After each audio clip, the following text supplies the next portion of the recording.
जय हिंद। आप सभी लोगों का स्वागत है हमारे YouTube channel star academy Patna पर। मैं अमित यादव आप सभी लोगों को जो है आज हिंदी ग्रामर का जो है कारक चैप्टर पढ़ाना स्टार्ट करूंगा। यहाँ पे लिखा हुआ है, देख सकते हैं। लेकिन इससे पहले कुछ बातें करते हैं दोस्त।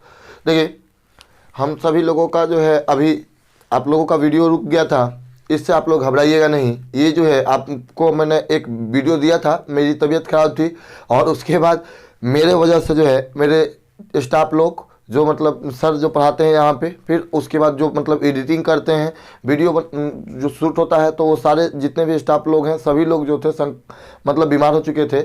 इस वजह से आप लोगों का वीडियो नहीं आ पा रहा था, ठीक है ना। तो इसके लिए नहीं घबराना है। और एक बात देखिए, अभी जो है पूरी संपूर्ण रूप से सभी कोचिंग बंद हो चुके हैं 21 तक। तो इसलिए आप लोग देख लीजिए, और सरकार ने अपना मनसा भी दर्शा दिया है कि हम जो है एग्ज़ाम को नहीं रोकने वाले हैं, हम एग्ज़ाम लेंगे, कोचिंग बंद करेंगे, एग्ज़ाम लेंगे। तो इसलिए आप लोगों सभी लोगों से ये भी मेरा कहना है कि देखिए, सरकार ने तो अपनी मनसा जारी कर दी है कि चलिए हम तो एग्ज़ाम लेंगे ही लेंगे।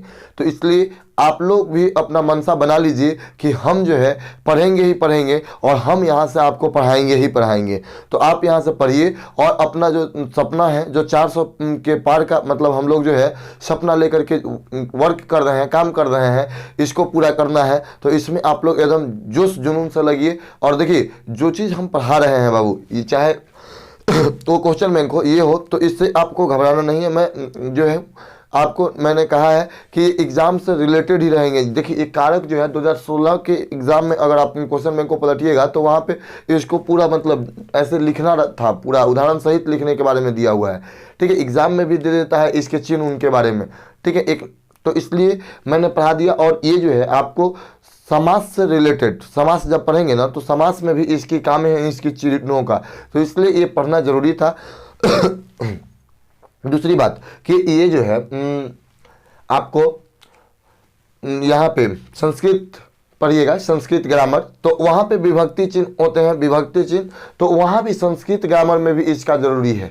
तो इसलिए एक साथ बहुत सारा काम हम लोगों का हो जाएगा, इसलिए मैंने सोचा कि इसको पढ़ा दिया जाए। तो मैंने आज जो है कारक आप लोगों के लिए जो है एक वीडियो शूट कर दिया है। देखिए, इसमें जो है सबसे पहले कारक किसे कहते हैं ये देखिए।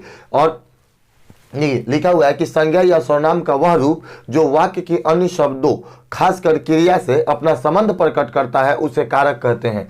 मतलब ये कह रहा है कि देखिए, संज्ञा हो या सर्वनाम हो, उसके रूप से मतलब वो क्या करता है कि अन्य शब्दों को खास बनाता है, अन्य शब्दों को क्या कर देता है, खास बना देता है, ठीक है। उस क्रिया से संबंध जोड़ता है, मतलब वो जो काम होता है, क्रिया होती है, उससे क्या करता है, संबंध मतलब रिश्ता जोड़ता है, तो उसे क्या कहते हैं, कारक कहते हैं, है ना। संबंध उमंध आप लोग देखिए, संबंध एक दूसरे से जोड़ते हैं, ठीक है। हर एक आदमी का दूसरे आदमी से संबंध रहता है, ठीक है। किसी के भाई बहन का, माँ बाप का, ये भी एक संबंध रिश्ता है, वो रिश्ते में इसमें अलग है, ठीक है। आइए देखिए, जैसे कि यहाँ पे देखिए, राम ने रावण को मारा, तो देखिए यहाँ पे राम ने रावण को मारा, तो राम का संबंध जो है किसको मारने से है, रावण को, ठीक है। राम ने किसको मार दिया, रावण को, ठीक है। तो रावण को मारने से किसका संबंध है, तो राम का, ठीक है। राम ने किसको मार दिया, रावण को, ठीक है। उसके बाद जो है देखिए, इसके नीचे ही दिया हुआ है कि उसने उसको मारा, तो देखिए यहाँ राम जो होता है या रावण की बात करें तो ये क्या है, संज्ञा है, और उसने उसको, ये सब क्या हो जाता है, सर्वनाम हो जाता है। तो ये क्या दिया हुआ है कि उसने उसको पढ़ाया, तो इसमें भी देखिए। अब इसके बाद जो होती है, आपको देख लीजिए कि कारक के 8 भेद होते हैं, और यहाँ पे देखिए ये सारे जितने ने को लगा है, तो वहाँ पे कौन सा वर्ड होगा उसके बारे में यहाँ पे पूरा देखिए, यहाँ पे आपको पूरा दिखाई दे सकता है, यहाँ पे पूरा लिखा हुआ है, ठीक है। तो यहाँ पहले देखिए, ये चीज आप एकदम ध्यान से देखिएगा। देखिए यहाँ पे जो होती है कारक के 8 भेद लिखे हुए हैं, ठीक है। इसमें लिखा हुआ है कि एक विभक्ति होता है, कारक होता है, कारक चिन्ह होता है। तो देखिए एक क्या लिखा हुआ है, विभक्ति, कारक और उसके बाद कारक चिन्ह। तो ध्यान दीजिएगा, देखिए अगर विभक्ति जो है मैंने इसलिए लिख दिया, इसका हिंदी में कोई काम नहीं है, लेकिन इसको हमने इसलिए लिख दिया कि संस्कृत में जो है इस विभक्ति का बहुत काम है। जैसे देखिए यहाँ प्रथमा विभक्ति, द्वितीय विभक्ति, तृतीय विभक्ति, ये दिया रहता है। बालक शब्द रूप पढ़ाया जाएगा, साधु शब्द रूप पढ़ाया जाएगा। तो जब वो पढ़ाया जाएगा ना तो पूछ देता है कि बालक शब्द रूप में काम, जैसे दे देगा, ठीक है, और उसमें से पूछ देगा कि ये कौन सी विभक्ति का है, ठीक है, पूछ देगा कि कौन सा मतलब वचन का है, तो वो सब अभी नहीं पढ़ाया, वचन तो पढ़ाया ही नहीं है, तो वो पढ़ाएंगे, तो इसलिए मैंने विभक्ति लिख दिया और इससे रिलेटेड रहती हैं। फिर वहाँ हम जब वीडियो बनाएंगे मतलब आपको बालक शब्द रूप साधु शब्द रूप के बारे में, तो फिर वहाँ बताएंगे। तो देखिए विभक्ति जो होती है ये कर्ता किस विभक्ति में आता है, प्रथमा विभक्ति में। किस विभक्ति में? प्रथमा विभक्ति में, ठीक है।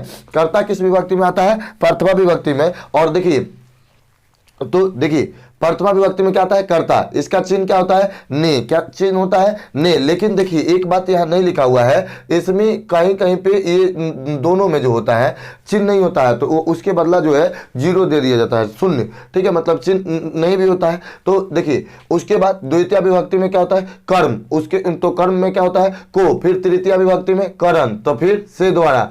चतुर्थी संप्रदान, संप्रदान को के लिए, ठीक है।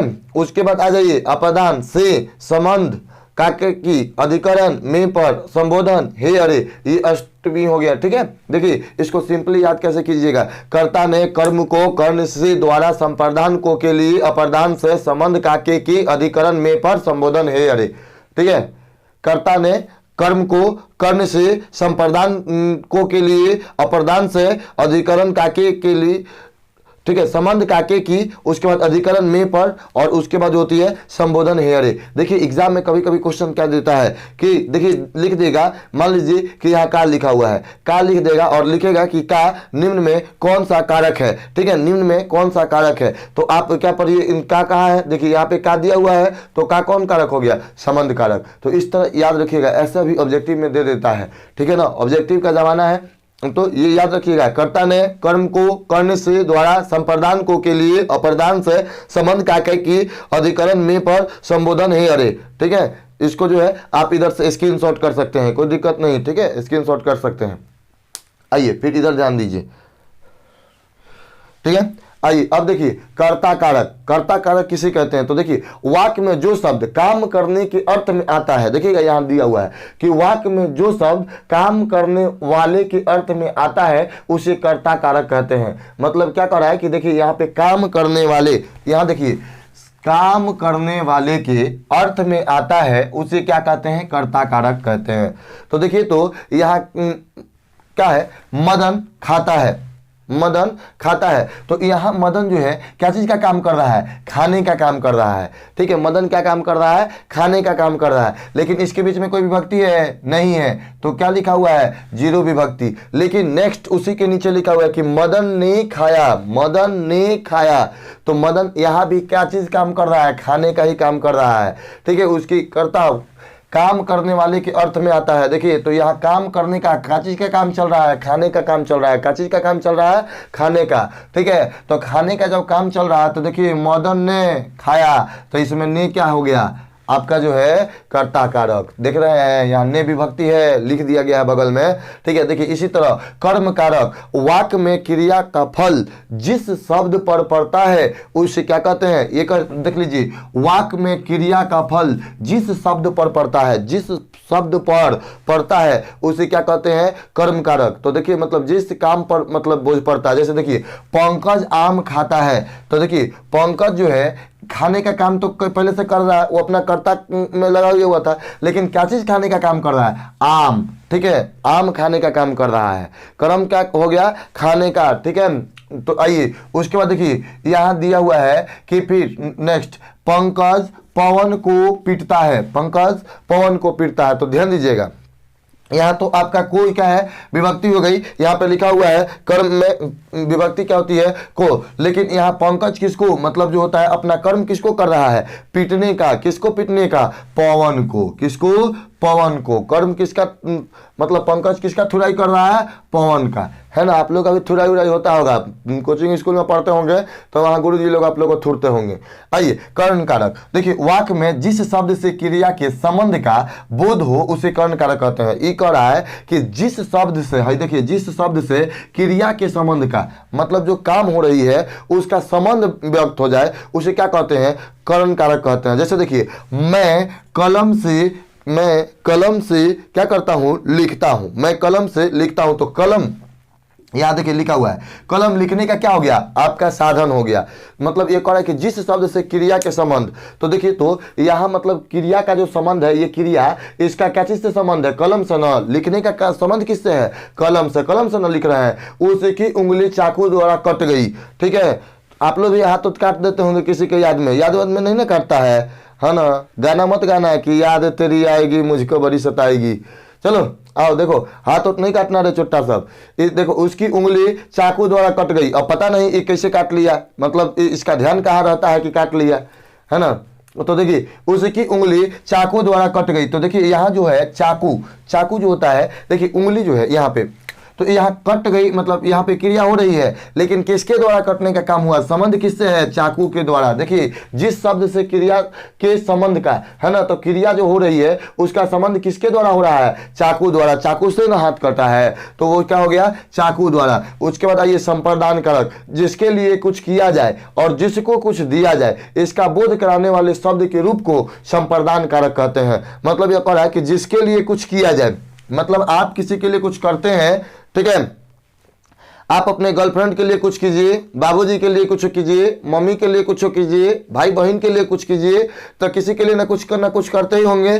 ठीक है, अब एग्जाम दीजिएगा तो आ जाएगा फरवरी महीना में आप लोग का सीजन, ठीक है ना। उसके बाद जिसको कुछ दिया जाए, है ना, कुछ किया जाए उसके बारे में, या उसको कुछ दिया जाए, इसका बोध कराने वाले शब्द को क्या कह देते हैं, संप्रदान कारक कहते हैं। जैसे देखिए यहाँ लिखा हुआ है कि हरि मोहन को रुपया देता है। तो देखिए ये क्या कह रहा है कि जिसको कुछ दिया जाए। तो देखिए तो बाबू किसको दिया जा रहा है, ये हरि जो है किसको दे रहा है, मोहन को। तो मोहन को क्या कर दिया, को यहाँ जो होता है संप्रदान कारक का मतलब विभक्ति चिन्ह है, और इसमें मोहन को क्या कर दिया जा रहा है, रुपए देने का काम किया जाता है। तो उसी तरह देखिए यहाँ नीचे भी दिया हुआ है कि राम ने श्याम को, है ना, राम ने श्याम को, तो राम के द्वारा क्या किया जा रहा है, श्याम को पुस्तक खरीदी जा रही है। मतलब पुस्तक क्या लिखा हुआ है, राम ने श्याम के लिए पुस्तक खरीदी, ये लिखा हुआ है। तो राम ने अपने लिए नहीं, किसके लिए, श्याम के लिए। यहाँ देखिए है श्याम के लिए। तो मतलब कह रहा है कि जिसके लिए कुछ किया जाए, मतलब आप किसके लिए कुछ कर रहे हैं, श्याम के लिए, अपने लिए नहीं, किसी दूसरे के लिए। ठीक है, जैसे अपने भले, है ना, पैदल घूमता होगा, लेकिन गर्लफ्रेंडवा का घुमाने के लिए दूसरा का बाइक मांग के उधार चल देगा, उसको भी बैठा के ले जाएगा, कहीं ठोक देगा और पुलिस वाला धर लेगा, फाइन मरवाओ। आओ इधर, अपादान कारक है। देखो बाबू, संज्ञा के जिस रूप से किसी वस्तु के अलग होने का भाव प्रकट होता है उसे अपादान कारक कहते हैं। मतलब ये कह रहा है कि जिससे अलगाव, मतलब आपका जो है, जैसे कि आप देखिए प्यार मोहब्बत फरमाते होंगे, ब्रेकअप हो जाता होगा तो अलगाव हो जाता होगा, वो अपने घर भाग जाती होगी, आपके घर रोआ, फिर जाके रोते गाते होंगे दोनों आदमी। तो उसी तरह ही अलगाव हो जाता है, मतलब एक दूसरे को छोड़ देता है। तो ये कह रहा है कि संज्ञा के जिस रूप से किसी वस्तु के अलग होने का मतलब अलग अलग हो गए, है ना। कहता है कि आज से तुम अपने रास्ते जाओ, हम अपने रास्ते जाएंगे, तो अलग अलग होने का काम कहता है। तो अलग होने का भाव प्रकट हो उसे क्या कहते हैं, अपादान कारक कहते हैं। जैसे देखिए पेड़ से पत्ते गिरते हैं, ठीक है, तो देखिए पेड़ से जो पत्ते गिरते हैं तो क्या होता है कि देखिए पेड़ जो होता है, पेड़ से क्या हो गया कि पत्ता गिरा तो वो अलग हो रहा है कि नहीं, तो पत्ता जो है क्या होता है, अलगाव हो जाता है ना। पेड़ से पत्ते छोड़ देते हैं तो उसका हो जाता है, अलगाव हो जाता है। ठीक है, और उसके बाद आ जाइए संबंध कारक। जिस संज्ञा या सर्वनाम से किसी वस्तु का संबंध जान पड़े उसे संबंध कारक कहते हैं। मतलब जैसे देखिए जिस संज्ञा या सर्वनाम से करा है किसी वस्तु का संबंध मतलब एक दूसरे से लगाव जो है जान पड़े, उसे क्या कहते हैं, संबंध कारक। जैसे देखिए यहाँ देख लीजिए, यहाँ लिखा हुआ है कि सोहन का घोड़ा दौड़ता है। तो का तो यहाँ आपका वो विभक्ति चिन्ह हो गया संबंध का। ठीक है, तो देखिए इस सोहन का घोड़ा है ना, तो सोहन से उसका रिश्ता जुड़ा हुआ है कि नहीं। तो सोहन देखिए जितना नाम है, नाम किसी भी नाम को क्या कहते हैं, संज्ञा कहते हैं। तो नाम क्या हो गया, सोहन, तो ये क्या हो गया, संज्ञा। लेकिन सोहन के बदले देखिए यहाँ पे लिखा हुआ है उसका, तो उसका क्या होता है, सर्वनाम।